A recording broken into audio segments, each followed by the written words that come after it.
Sushruta for NEET is now available on the Google Play Store. Try it out for free.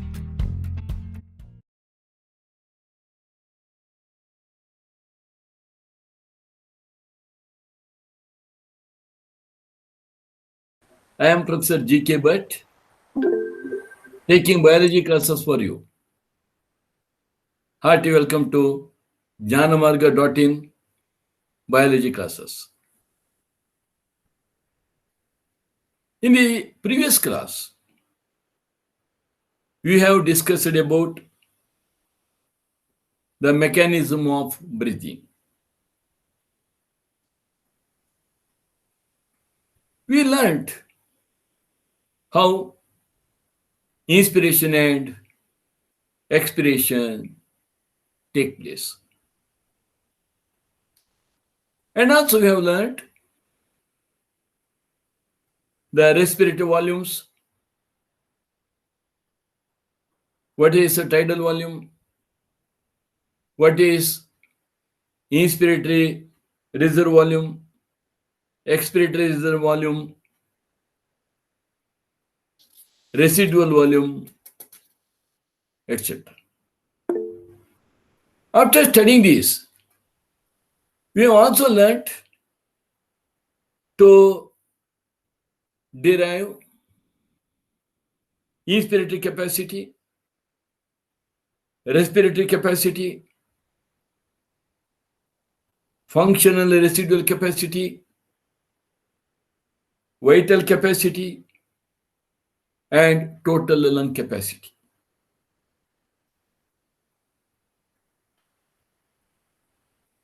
And you also learned how to calculate these capacities. And at the end, we have learned how the exchange of gases takes place based on the concentration gradient or based on the difference in the partial pressure of the gases. Now, in today's class, we shall continue it further and we shall look into how the transport of gases takes place from the alveoli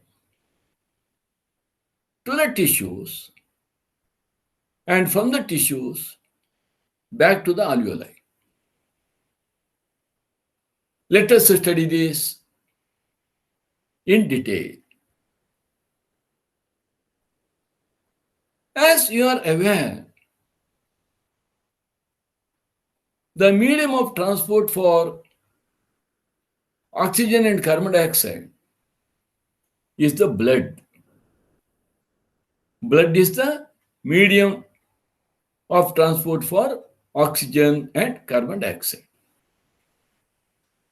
You also know, in this transport mechanism, hemoglobin plays a very important role. When you say that blood is the medium of transport for oxygen and carbon dioxide, the question arises, which one is responsible for this transport of gases? Is it the formed elements or is it the plasma? You know that the formed elements and the plasma are the important components of the blood. Amongst these formed elements, which one plays important role with regard to the transport of these vital gases, oxygen and carbon dioxide? No doubt, you know very well, it is the red blood corpuscles.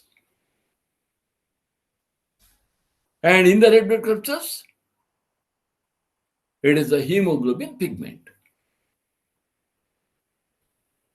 The hemoglobin pigment has three friends. Which are these three friends? The three friends of the hemoglobin pigment are oxygen, carbon dioxide, and carbon monoxide. Whenever we have three friends, you are aware, out of these three friends, all cannot be very close friends. Whenever you have about 3 to 4 friends, generally in the classrooms, 3 students sit together or 4 students sit on a bench. Now, if at all you are sitting 4 members in a bench, yourself and 3 other friends, I am sure one amongst them is generally a very close friend of yours. One of amongst them will be close friend of yours. And you use that friend's help, take that friend's help, or you use that friend whenever you want to go to library, whenever you want to visit some laboratories to collect your record book or to submit the record book, or whenever you want to go to office, whenever you want to go to canteen, or even whenever you want to go to washroom also. You will be always having one amongst them as a close friend, and you will be telling everything, you will be discussing everything with that close friend. Am I right? If that close friend, due to some reason, does not turn up on one day, you will be depending on, or you will go for the another friend on that day. If that 2 friends also do not turn up, then you will remember your one more friend, benchmate on that day. Then on that day, you two will be moving together.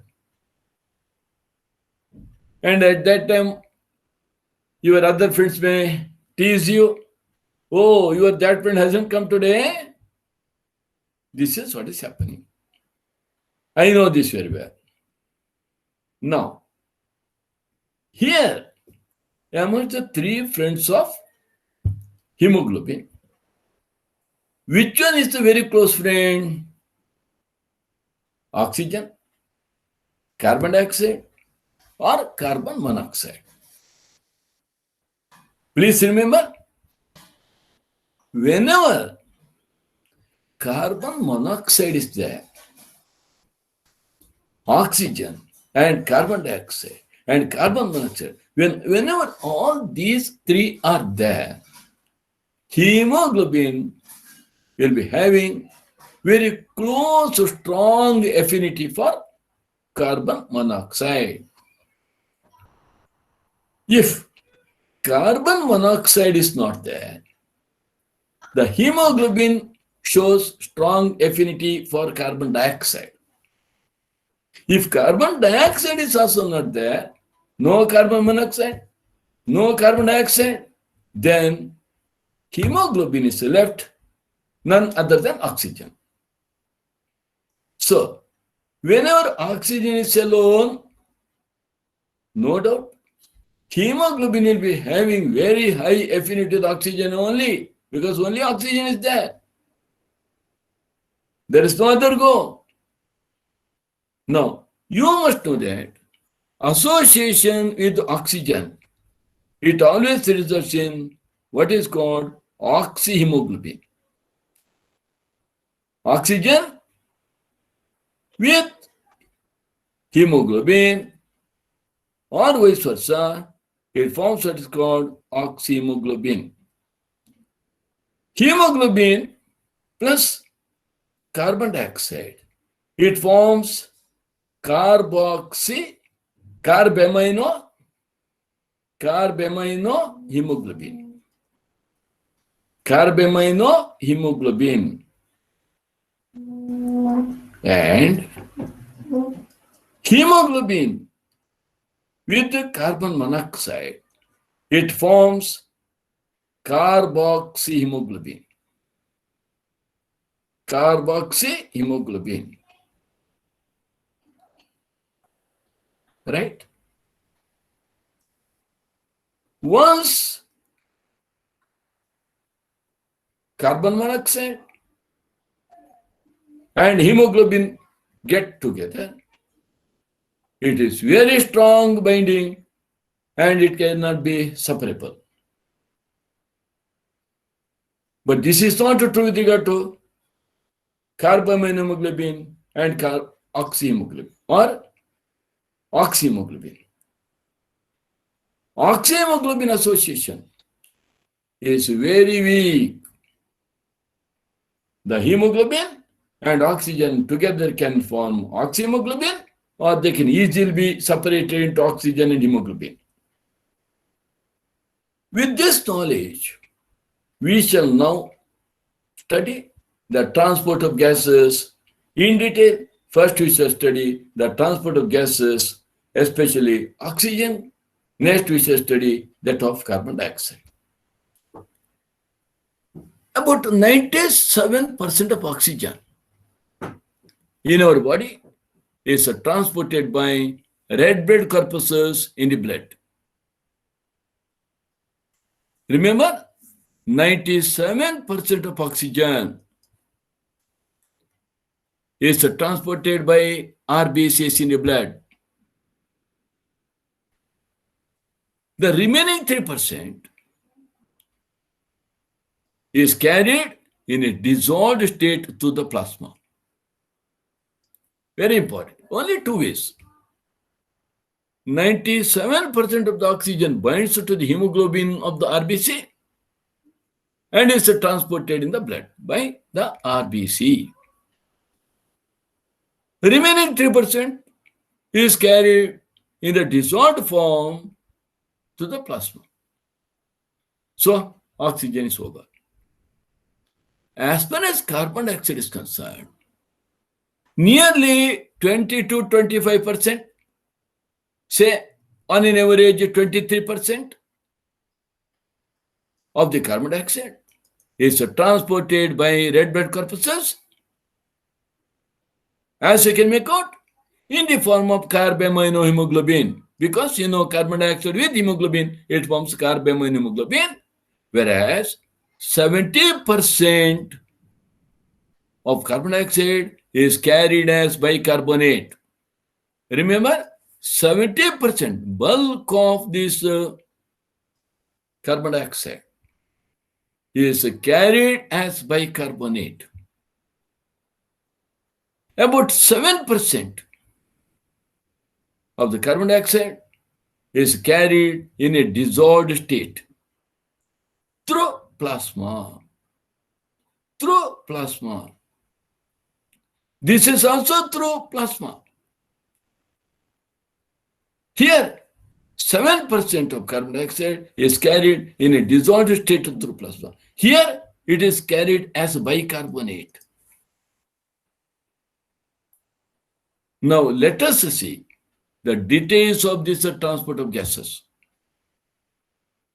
How these gases are transported, that is, oxygen is transported, from where to where, and how this carbon dioxide is transported.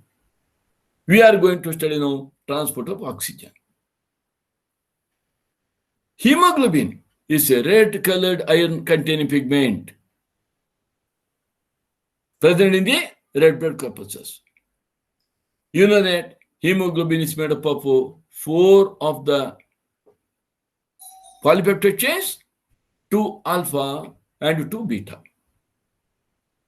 Oxygen can bind with hemoglobin in a reversible manner. I have mentioned about that, to form oxyhemoglobin.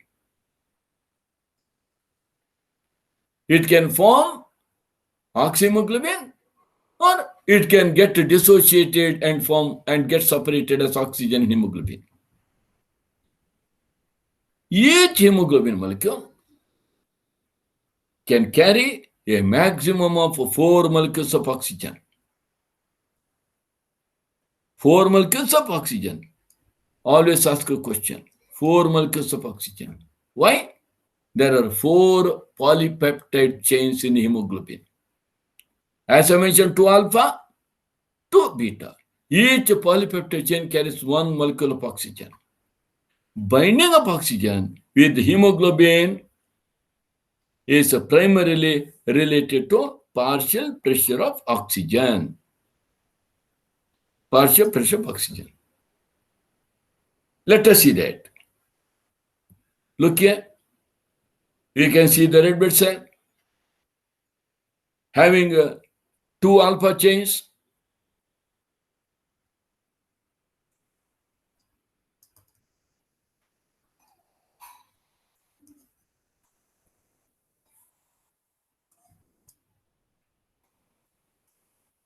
Two beta chains.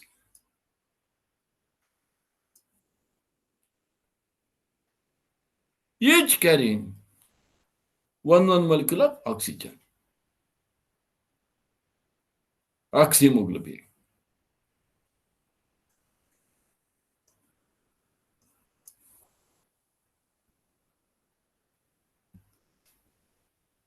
Now, another important concept you must understand now.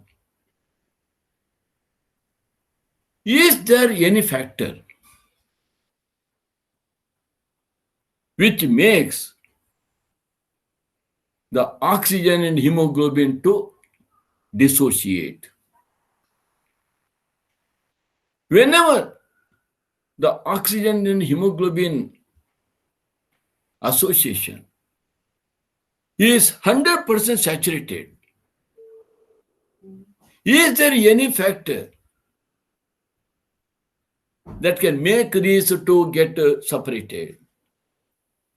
Yes. The oxyhemoglobin concentration is always affected by partial pressure of oxygen, hydrogen concentration, and temperature. These 3 factors always play an important role in separating the oxygen from the hemoglobin or hemoglobin from the oxygen. What are they? Partial pressure of carbon dioxide, hydrogen ion concentration, and temperature are the other factors which can interfere with this binding of oxygen and hemoglobin. No doubt, when there is a high partial pressure of oxygen, hemoglobin easily binds to oxygen and gets saturated. A sigmoid curve is obtained when percentage of saturation of hemoglobin with oxygen is plotted against PO2. This curve is called oxygen dissociation curve and is highly useful in studying the effect of factors like PCO2, hydrogen concentration, etc. on binding of oxygen with hemoglobin. We get what is called oxygen dissociation curve. Let us see that. Look here. No, I will come to this point later. This is the oxygen dissociation curve. In this, you can see in the x-axis, the partial pressure of oxygen in relation to the level of mercury is shown. Partial pressure of oxygen is indicated from 0 to 20 to 40 to 60 to 80 to 100. And this, the percentage of saturation of hemoglobin with oxygen is shown in y-axis. As you can see, with the increase in the partial pressure of oxygen, increase in the partial pressure of oxygen, there is increase in the saturation, percentage of saturation between hemoglobin and oxygen at 100 partial pressure of oxygen. At a partial pressure of oxygen at 100, the saturation is 100. You get a sigmoid curve, oxygen dissociation curve, sigmoid curve.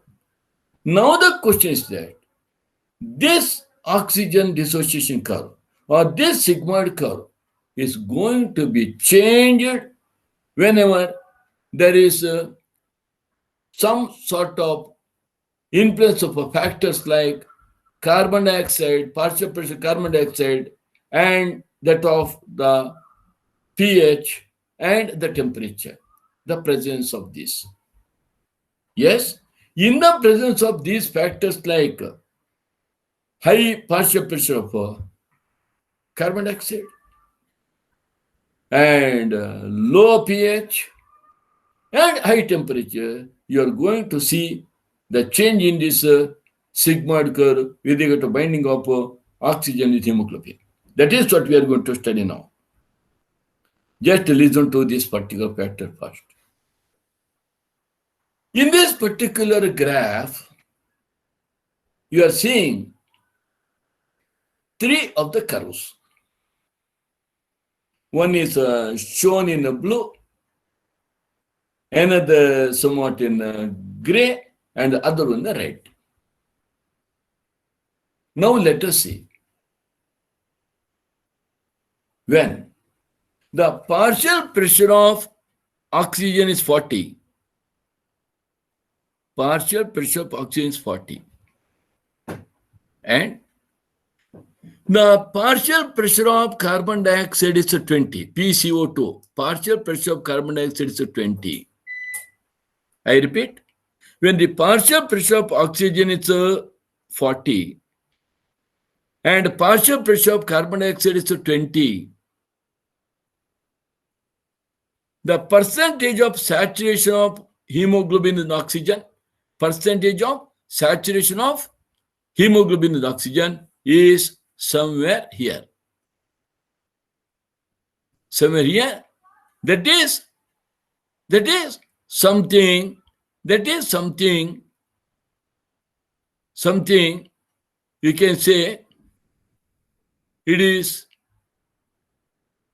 90, almost near 90. Near 90. Okay. When it is partial pressure of oxygen 40 and partial pressure of carbon dioxide 20, the affinity between oxygen and hemoglobin is found to be around 90. Right? Now what we are going to do? We are keeping this partial pressure of oxygen same, and we are increasing the partial pressure of carbon dioxide PCO2 from 20 to 40. Look here. When the partial pressure of carbon dioxide is increased from 20 to 40, if you look into what is the affinity between oxygen and hemoglobin, the hemoglobin affinity for oxygen comes down to somewhere here. You can say that it is around 75. Or say, let us put the round figure, it has come down to 80. Earlier it was 90, now it has come down to 80. Okay. In the next step, we shall increase the partial pressure of carbon dioxide to 80. When you increase this partial pressure of carbon dioxide by 80 mm mercury, look here. The affinity between the hemoglobin and oxygen has further come down to nearly 60.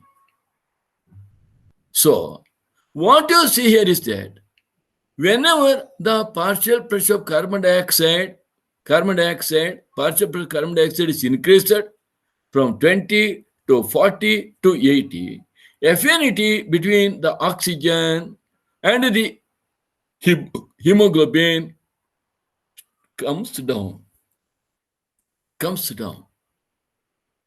So in the same way, if you look into the pH, look here, the same graph can be had good for this. Now it is set to 7.6. Same partial pressure, at a partial pressure of oxygen 40 and a pH of 7.6. If this is the affinity, saturation point between the hemoglobin and oxygen, when the pH is lowered to 7.4, lowered, that means the coming towards the acidic, lowered, the affinity, percentage saturation between oxygen and hemoglobin comes down. Whenever it is further lowered to 7.2, it comes down. The same graph can be used to explain both. Further, it comes down. So, in this way, we see very clearly that the partial pressure of carbon dioxide, increase in the partial pressure of carbon dioxide, decrease in the pH, and also increase in the temperature, they are going to affect the affinity between the oxygen and hemoglobin. So this is the reason why when the hemoglobin comes with the oxygen to the tissue level, at the tissue level, carbon dioxide concentration is more. So the hemoglobin, it dumps this oxygen there. And because of that carbon dioxide is more, it embraces this carbon dioxide. So instead of oxyhemoglobin, it becomes carbamine hemoglobin and brings this carbon dioxide back to the alveolar region. I hope you understood this. So we are going to see the same graph here again. Notice that when PCO2 increases from 40 to 80 mm of mercury, oxygen saturation decreases from 75 to 65. I said approximately 70. Here, approximately, this is 75 it is here, not 90, 75. It comes down 75 to 65. This made an extra 10% oxygen available to the tissues. What are the hemoglobin has given up that oxygen? That oxygen is taken by the tissues for the metabolic activities. What are the carbon dioxide this particular hemoglobin got it? It brings that back to the alveoli. And this particular graph, whatever I'm showing you, this is called Bohr shift curve. Bohr shift curve. Please have this particular curve or this particular mechanism, what is called Bohr effect, is not mentioned in NCERT, but it will be very nice if it will study to understand how these gases are transported from one region to another region, how that gases are diffused from one part to another part. Right? This is already whatever you have seen. So coming back, in the alveoli, where there is high PO2, you know, partial pressure of oxygen is more in the alveoli. In the alveoli, where there is high PO2, low PCO2, lesser hydrogen and concentration, and lower temperature, the factors are all favorable for the formation of oxyhemoglobin. All these conditions are favorable for the formation of oxyhemoglobin. Whereas in the tissue, where low PO2, opposite to this, low PO2, high PCO2, opposite to this, high hydrogen and concentration, that means more acidic, and higher temperature,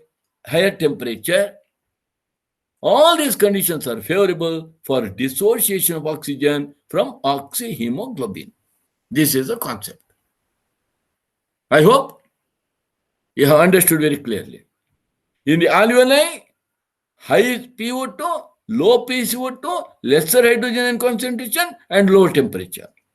All these favor the formation of oxyhemoglobin. At the tissue level, it is quite opposite. Low PO2, high PCO2, high hydrogen concentration, and higher temperature. All these makes this oxygen to get dissociated from the oxyhemoglobin. This clearly indicates that oxygen gets bound to hemoglobin in the lung surface and gets dissociated at the tissues.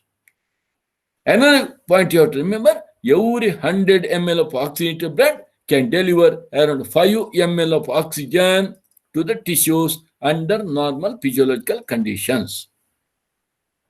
Right. Now let us study transport of carbon dioxide. You have already seen carbon dioxide is transported.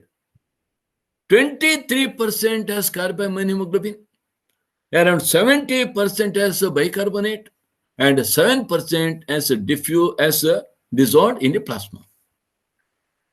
Carbon dioxide is carried by hemoglobin as carbaminohemoglobin. I have already mentioned it. This binding is related to the partial pressure of carbon dioxide. PO2 is a major factor which could affect this binding. When PCO2 is high, PO2 is low, remember PO2 is low, as in the tissues, more binding of carbon dioxide occurs, whereas when the PCO2 is low, PO2 is high, as in the alveoli, dissociation of carbon dioxide from carbaminohemoglobin takes place. That is, carbon dioxide which is bound to hemoglobin from the tissues is delivered at the alveoli. Exactly opposite what you have seen before. Red blood corpuscles contain a very high concentration of the enzyme. This is another important concept. Red blood corpuscles contain a very high concentration of enzyme. What is that? Carbonic anhydrase. And minute quantities of the same in the plasma. You must know this.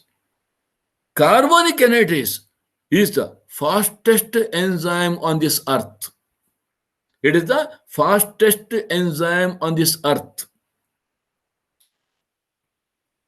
You have studied this. You know how much fast it is when you have studied about the chapters in the biomolecules with reference to enzyme. Red blood corpuscles contain a very high concentration enzyme carbonic anhydrase, where RBC contains more of carbonic anhydrase, but comparatively plasma has very negligible amount. Look here. This particular diagram is also not there in your NCERT book, but have a look into this. You know, this is the tissue, this is the plasma, and this is the red blood corpuscle. Red blood corpuscle. So, when this carbon dioxide from the tissue, from the tissue, comes to the plasma, this carbon dioxide with the water, it forms, as you can see here, it forms what is called carbonic acid. This carbonic acid immediately ionizes and gets split into hydrogen ion and bicarbonate ions. The same thing happens both in the plasma and also in the RBC, but the difference is that in the plasma, it is not catalyzed as much as here in the RBC. In the red blood corpuscles, again you see here, carbon dioxide with water, it forms a carbonic acid. And this carbonic acid, this formation of this carbonic acid, immediately the carbonic acid, it breaks into the bicarbonate and hydrogen ions. And this is very fast inside the red blood corpuscles because of the enzyme carbonic anhydrase. Very, very fast. Immediately, the so formed bicarbonate ions diffuses into the plasma. It diffuses into the plasma. In turn, chloride comes into the red blood cells to keep the ionic balance equal.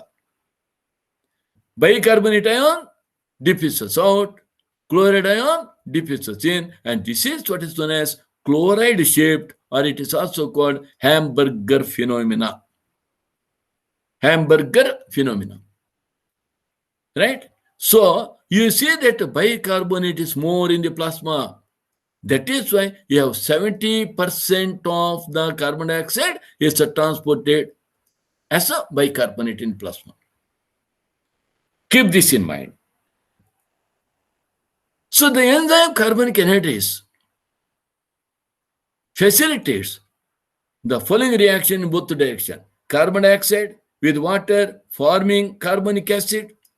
See the role of carbonic anhydrase, and also splitting of this carbonic acid into bicarbonates and hydrogen. So this carbonic anhydrase, it helps in the formation of the carbonic acid and in the splitting of the carbonic acid. So it works in both directions. At the tissue site, where partial pressure of carbon dioxide is high due to the catabolism, carbon dioxide diffuses into the blood, that is, red blood cells and plasma, and forms carbonic acid and the hydrogen ion. The carbonic acid splits and forms bicarbonate and hydrogen ions. At the alveolar site, where PaCO2 is low, the reaction proceeds in the opposite direction. You know, carbonic anhydrase works in both the direction. It helps in formation and it helps in the dissociation. It works in both opposite direction, leading to the formation of carbon dioxide and water. Here, it leads to the formation of carbonic acid. Back at the alveoli, it enables this carbonic acid to split into the bicarbonates and that of the carbon dioxide, that hydrogen. Bicarbonates and hydrogen. So, carbonic acid is formed by the association of carbon dioxide. You can make out here. It is formed by the association of carbon dioxide and water. Bicarbonate. The high carbonic acid and bicarbonate. The bicarbonate, again, it can form the carbonic acid and it can get to split again into the carbon dioxide and water when this bicarbonate comes to that of the alveoli. Right? Thus, carbon dioxide trapped as bicarbonate at the tissue level, here transported to the alveoli, is released out as carbon dioxide. Every 100 ml of deoxygen blood delivers approximately 4 ml of carbon dioxide to the alveoli. Every 100 ml delivers approximately 4 ml of carbon dioxide to the alveoli. So this, now you have seen both how the oxygen is transported from the alveoli to the tissues and how the carbon dioxide is brought back from the tissues to the alveoli. Now let us study regulation of respiration.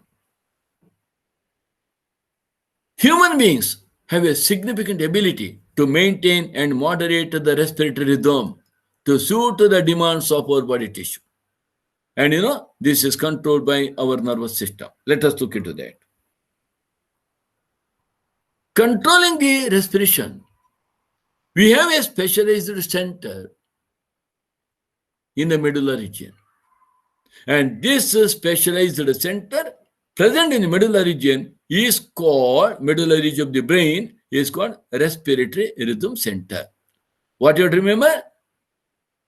The respiration is controlled by a center called respiratory rhythm center situated in the medulla region of the brain. Apart from or along with the center, respiratory rhythm center, there is one more center called pneumotaxic center. Pneumotaxic center. And this center is present in the pons region of the brain. So there are two centers. In fact, our respiration is controlled by a respiratory rhythm center present in the medulla, but the respiratory rhythm center is monitored by another center situated in the pons region of the brain called pneumotaxic center. Pneumotaxic center present in the pons region brain actually moderate the functions of the respiratory rhythm center. Remember, the function of the respiratory rhythm center is monitored by pneumotaxic center, which is situated in the pons region. Let us see that. Look here. These two, this is medulla. These two are together called respiratory rhythm center. What is that? One is the dorsal respiratory group, that is the inspiratory center, and another one is the ventral respiratory group, expiratory center. These two centers, inspiratory center for inspiration, expiratory center for expiration, these two are together called respiratory rhythmicity center, respiratory rhythm center. This respiratory rhythm center is controlled by pneumotaxic center present in the pons. I repeat again. Respiratory rhythm center is controlled by moderated by pneumotaxic center situated in the pons region of the brain. So this center, as you can see here, it is connected with that of the diaphragm. It is also connected with that of the internal and external intercostal muscles in between the ribs. Right? That means they control inspiration and expiration. Neural signal from this center can reduce the duration of inspiration and thereby alter respiratory rate. Duration of inspiration, how much time you inhale, how much seconds you take in for that purpose, and thereby alter the respiratory rate. We also have another chemosensitive area situated adjacent to the rhythm center, respiratory rhythm center. And this is highly sensitive. This chemosensitive area is highly sensitive to carbon dioxide and hydrogen ions. Always you should remember one point. Our respiratory rhythm, our respiratory rate is always decided by carbon dioxide and hydrogen ions and not by oxygen. No, not by availability of the oxygen. Breathing rate is always decided by or influenced by the carbon dioxide, partial pressure carbon dioxide and that of hydrogen ions. Increase in this, whenever there is increase in these carbon dioxide and hydrogen ions, increase in these substances can activate the center, whatever you have, respiratory rhythm center or chemosensitive area, can activate the center, which in turn signal the rhythm center. Any increase in this will activate this chemosensitive area. This in turn signal the rhythm center to make necessary adjustments in the respiratory processes by which these substances can be eliminated. Whenever there is too much of carbon dioxide, we have to breathe fast so that we can eliminate them out, send them out. So now let us see how this works. Look here. There are what is called receptors associated with the aortic arch and carotid artery that recognize, these receptors recognize the changes in CO2 and hydrogen ion concentration. Whatever we said here, we have said that there are some chemosensitive areas very close by this. These receptors associated with the aortic arch, I will show that the receptors, whatever that we have, and carotid artery. You know the aortic arch supplies the blood to the all parts of the body, and carotid artery is the branch which supplies the blood to that of the brain. Receptors associated with the aortic arch and carotid artery also can recognize the changes in the CO2 and hydrogen ion concentration in the blood and send necessary signals to the rhythm center for remedial action. As I told you, the role of oxygen in the regulation of respiratory rhythm is quite insignificant. No, there is no role for oxygen. Oxygen never acts as a limiting factor because of abundance of oxygen in the atmosphere. No, it never acts as a limiting factor. Our respiratory rhythm is always influenced by the concentration of carbon dioxide and hydrogen ion. Okay, let us see what are these aortic arch and carotid artery receptors. Look here.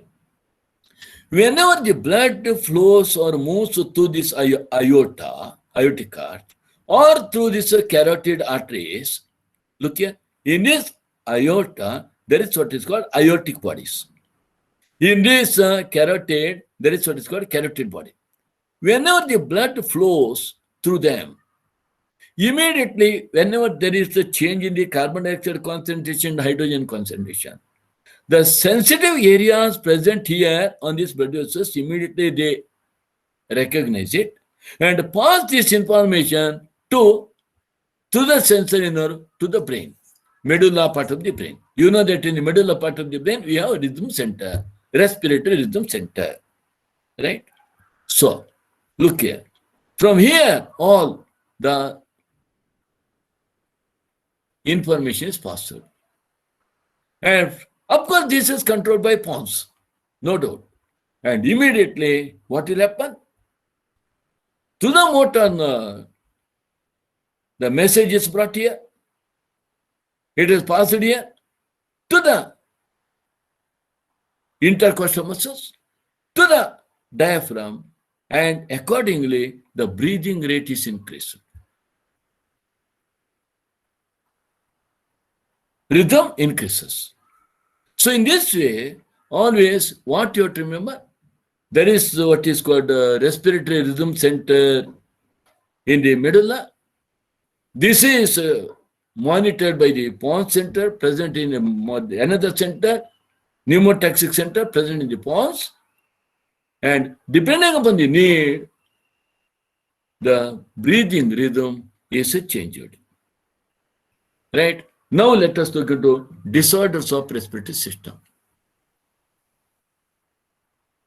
Only very few disorders of the respiratory system is mentioned. One thing that you must know, whatever disorders you come with regard to respiratory system, these are always due to what type of air we breathe in. That's all. Respiratory system problems are always due to the air that we breathe in. One of the most common disorders of respiratory system is the asthma. Asthma is a difficulty in breathing, causing what is called wheezing due to inflammation of bronchi and bronchioles. Absolutely, there will not be any problem. Absolutely, you will not be knowing that a person has a problem when he inhales. When the air is taken in, breathed in. But at the moment of exhaling, because of the narrowing of the bronchi tube or bronchiole, it becomes difficult for the person to breathe out the air. When the air is forced out while breathing, wheezing is seen. Wheezing sound is heard. Look here. You can make out here in the asthma patient, the lumen of these bronchi are narrowed because of this inflammation and all. Narrowed because of the inflammation. As such, the lumen got reduced. Lumen gets reduced. So, while exhaling, it becomes difficult for the patient to pass the air, to breathe out the air because of the narrow lumen here. In asthma, the inflammation of the airways causes airflow into and out of the lungs to be restricted. Of course, sir. Even while inhaling, it is not as a simple mechanism as we do, normal people. Muscles of the bronchial tree become tight and the lining of the air passages swells, reducing the airflow and producing the characteristic wheezing sound in asthma patient. Now, another disorder is the emphysema.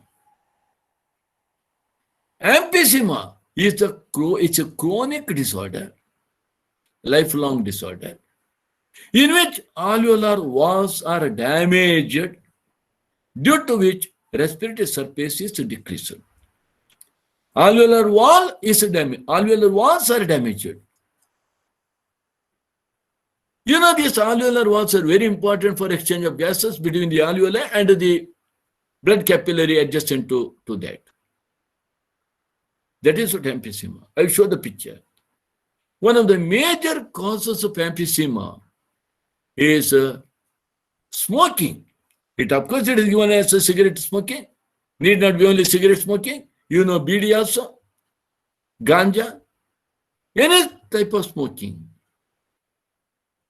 Any type of smoking, it affects our lungs. Therefore, if at all you have started smoking, please stop that. By spending your own money, you are inviting the health problems. Look here. These are the normal alveoli. Normal alveoli of the lungs. Look here. All these are damaged, collapsed alveolar sac. Walls are obliterated, where the oxygen and carbon dioxide they can get exchanged. This is the alveoli of a person suffering from emphysema. I request my all youngsters, my dear students, please see that you are not getting addicted to all these bad habits. Occupational respiratory disorder. This is the disorder which unknowingly the laborers, workers, they get into in their lifetime. In certain industries, especially those involving grinding, crushing this stone into small, minute pieces, particles and all. Stone breaking, you know that every village, every town, you do have this grinding or stone breaking industries.